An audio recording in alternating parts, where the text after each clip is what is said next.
Oh, Victorino. Ano pang ginagawa mo dito? General, may nakalimutan lang po akong hard drive. Hindi na rin po ako magtatagal. Vice. Captain.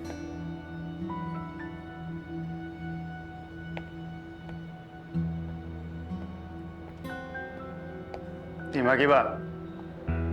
Ito na, ang bago mong opisina.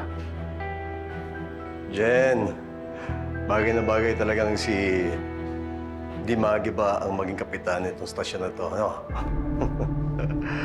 Oh, kamusta na yung transfer papers nila Don Julio at Franco Gallo? Nakahanda na, sir. Pwede na silang ilipat sa City Jail bukas. Vice, pwede ko ba kayong makausap? Pare, mag-usap muna kami ni Dimagi ba? Iwan muna kami.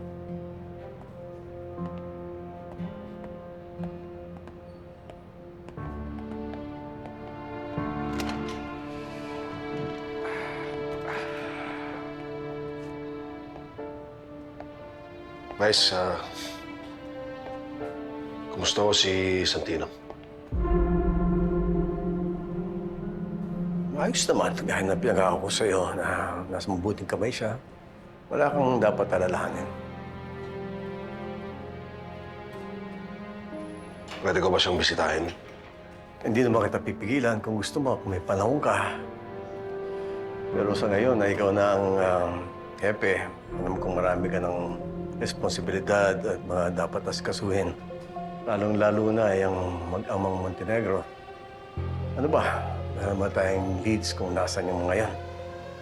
Mailap si Tanggol ngayon mula nung sinugo namin ang lungga niya sa Maylawa.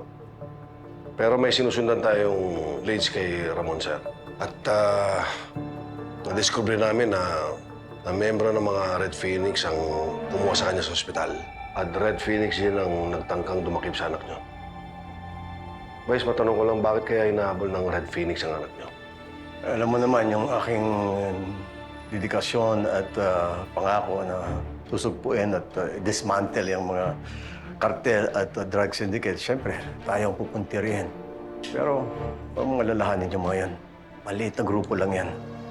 Ang mahalaga, makulong natin yung mag-amang Montenegro. Kapag nangyari yun, hindi na tayo kakanti ng mga yan. Takot lang nila.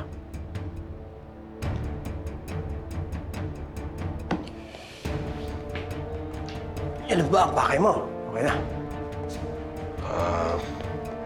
Vice, meron sana akong ipapaalam sa inyo eh. Oh, ano yun? Sige. Pwede bang arborin si Marites?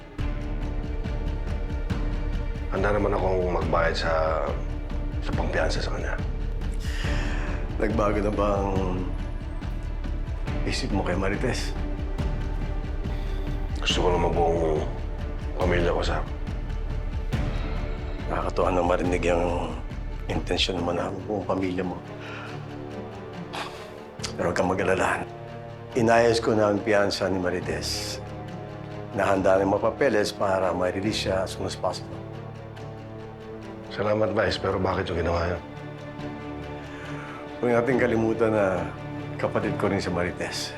Ayoko rin namang mabulok siya sa kulungan ng gano'n-gano'n na lang. Pero alam ko na yung si Marites, yung kapatid ko at asawa mo na gagawa at gagawa ng paraan niya para magkita sila na Tanggol. Pag dumating yung pagkakataon na yan, yun na yung chance natin para dakmayin si Tanggol. Para matapos na ang lahat ng problema namin at problema mo rin. Kakaintindihan ba tayo? Yes, sir. Tama nga. Ikaw ang napili kong hepe ng stasyon na to. Dahil alam ko naman na hindi mo ako bibiguin. Captain Rigor Dimagi ba? Congratulations.